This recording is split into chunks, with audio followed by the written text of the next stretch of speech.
जिस कारण से इनसे डरने लग गए। एक चुनक नाम के ऋषि थे, उसने ऐसे ही वो ज्ञानी आत्मा उद्धार थे, हजारों वर्षों तक ओम नाम का जाप और हठ योग किया। लोक वेद हठ योग, गीता जी अध्याय नंबर 17 के श्लोक नंबर 6 में जिसको रिजेक्ट किया है कि शास्त्र विधि को त्याग कर जो मनमाना घोर तप को तपते हैं, वो राक्षस सब अन्य प्राणियों को भी दुखी देते हैं। इस शरीर के अंदर मुझ ब्रह्म को भी क्रस करने वाले, दुखी करने वाले असुर स्वभाव के जान। अब देखिए भी बुरे बताए ज्ञानी आत्मा क्यों। उस चुनक ऋषि ने साधना की, भगवान मिला नहीं, सिद्धियाँ एटम बम बन गया। एक मानदाता चक्रवर्ती राजा था, पूरी पृथ्वी पर शासन जिसका हो उसको चक्रवर्ती राजा कहते हैं। अब ये चक्रवर्ती राजा ये अपनी पृथ्वी पर ये देखना चाहते अपने शासन काल में कि मेरे अंतर्गत मेरे अधीन जितने नवाब हैं, राजा हैं, छोटे नरेश हैं, उन्होंने किसी ने मेरी प्रभुता, मेरी पराधीनता अस्वीकार तो नहीं कर दी है। इसलिए एक अश्वमेघ का घोड़ा छोड़ देते हैं अश्वमेघ यज्ञ के लिए, उसके साथ कुछ सैनिक भेज देते हैं और राजा का पर्सनल हॉर्स होता है अपना घोड़ा, उसके गले में एक पंपलेट लगा देते हैं, लगा दिया कि राजा मानदाता राजा के पास इतनी सेना है, 72 करोड़ सेना है, और जिस भी राजा को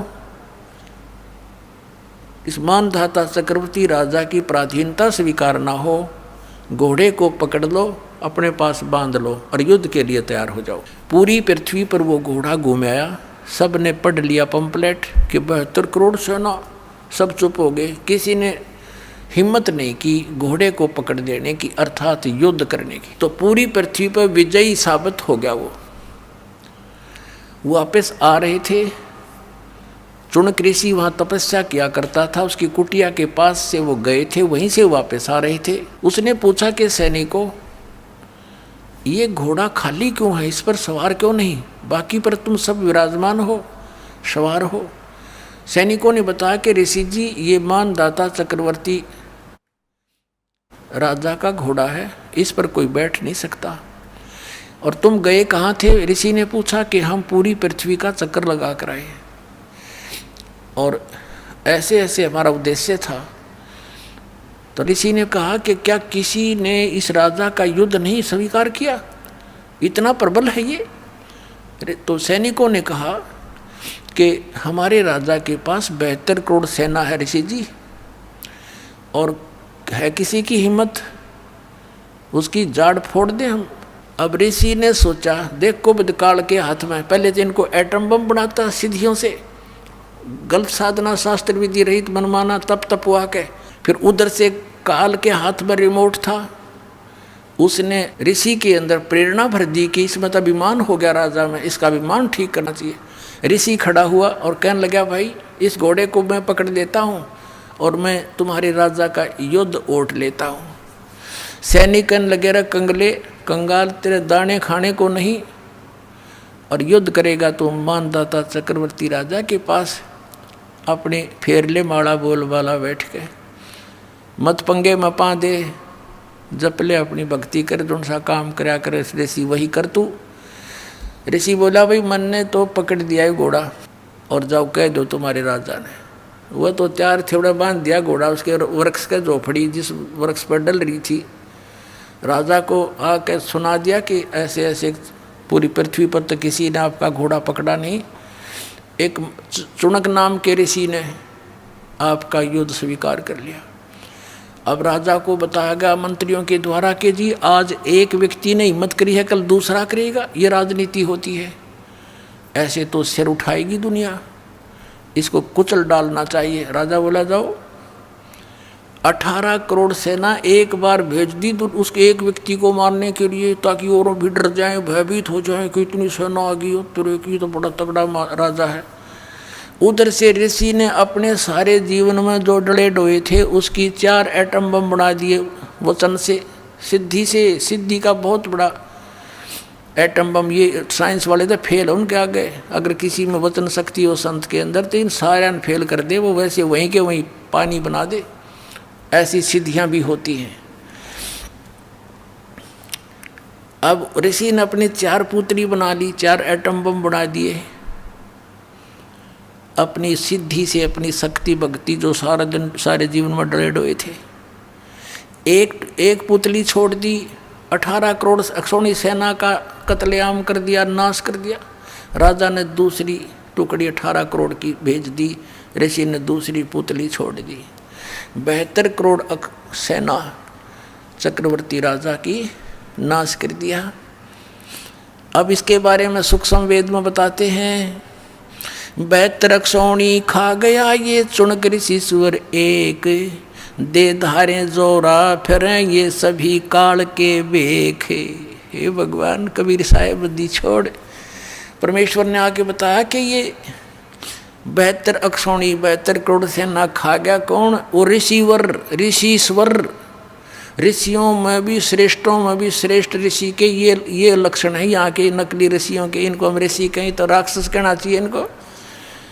बता ऋषि का क्या मतलब पंगा लेने का? वो अपनी भक्ति करे, राजा अपना काम करे, जाने तो करता रहे। तो ये राक्षस स्वभाव को धारण किए हुए ये ऐसे लोग हैं। और इसलिए गीता ज्ञानदाता कहता है मेरी साधना भी उत्तम नहीं अनुत्तम है, इसे कुकर्म करेंगे फिर ये बाद में इसको करके ने। अब क्या बताया भगवान ने, कबीर साहब ने, कि 72 अक्षौणी खा गया, कत्लेआम कर दिया, इसे खा ली वो। और चुनक ऋषि ईश्वर एक, ये दे धारे मौत फिरे, जोरा माने मौत। तुम न ऋषि को, ये तो चलते फिरते जल्लाद हैं, जल्लाद। थोड़ा सा इन्हें छेड़ दे जब तेरा जो नाश होगा। पहले संतों के ये काम होया करें। कबीर परमात्मा आए थे, भगवान पत्थर मारे, डले मारे, तेल के उबलते हुए सरसों के कढ़ाई में डाल दिया, टुकड़े टुकड़े कर दिए, फिर भी खड़े पाए मालिक, और किसी को बद्दुआ नहीं दी। ये होते महात्मा, सर्वगुण संपन्न है कबीर परमात्मा। वो पूर्ण विद्वान वही थे, जगत गुरु वही थे, और तत्वज्ञानी तत्वदर्शी संत वही थे, विद्वान वही थे, और भगवान वही है। अब कहते हैं 72 अक्षौणी खा गया वो चुनक ऋषि ईश्वर एक, ये दे धारे मौत फिर है। ये जोरा, जोरा माने मौत है। ये ऋषि दे धारे मौत फिर है। ये सभी काल के भेख ब्रह्म तक की साधना की, इसे भेख माने टोल के टोल, झुंड के झुंड, ऐसे तो ये। और फिर क्या होगा इसके साथ? ये ऋषि इसने ओम नाम का जाप किया और हठ योग किया। अब हठ योग से तप, सिद्धियां प्राप्ति, ओम नाम से ब्रह्म लोक प्राप्ति। ये ब्रह्म लोक में जाएगा, वहाँ देवता बन जाएगा। उसके बाद फिर ये पुनक्षीण होने के बाद फिर पृथ्वी पर आएगा, राजा बनेगा। राजा बनकर के तो शिकारी बनकर शिकार मारेगा, दुनिया जीव हिंसा करेगा, राजा एक दूसरे के साथ लड़के करेगा, यानी फिर कर्म फोड़ेगा। फिर इसको कहाँ भेजेंगे? नरक में ठोकेंगे, नरक भोग कर फिर पृथ्वी पर आएगा, फिर ये कुत्ता बनेगा ये चुनक ऋषि। और इसके सिर में कीड़े पड़ेंगे, जख्म, और जितने ये जीव हिंसा करे थे बाणदाता चक्रवर्ती राजा के, वो कीड़े उसको चुन चुन कर खाएंगे। तो इसलिए गीता ज्ञानदाता 7वें अध्याय के 18वें श्लोक में कहता है कि ज्ञानी आत्मा है तो उद्धार। ये चले थे तो परमात्मा प्राप्ति के लिए, लेकिन इनको तत्वदर्शी संत ना मिलने से ये अपने आप निष्कर्ष निकाल कर एक दूसरे से सुन सुना कर और ये समर्पित हो गए मेरे पे। ब्रह्म कहता है काल, और मेरे वाली अनुत्तम गति में सचित रहे, यानी मेरे से जो इस ओम से, मेरी क्रियाओं से, ओम नाम के जाप से जो लाभ मिलना था वही तक गति हुई इनकी। और वो अनुत्तम गति है, अनुत्तम घटिया। अब इस तो बुंडी के घटिया होगी, सारे जीवन डले डोए, और फिर एटम बम बन गया, बबूल का पेड़। आम के स्थान पर संत तो आम के पेड़ होने चाहिए, डले मानो उसको भी फल दे। और ये बबूल मड़ा हाथ ला दे तो गट जाए, उस पर दिक्कत ये की तरह। इनको ऋषि कहा करते थे हम, परमात्मा ने आंख खोल दी हमारी।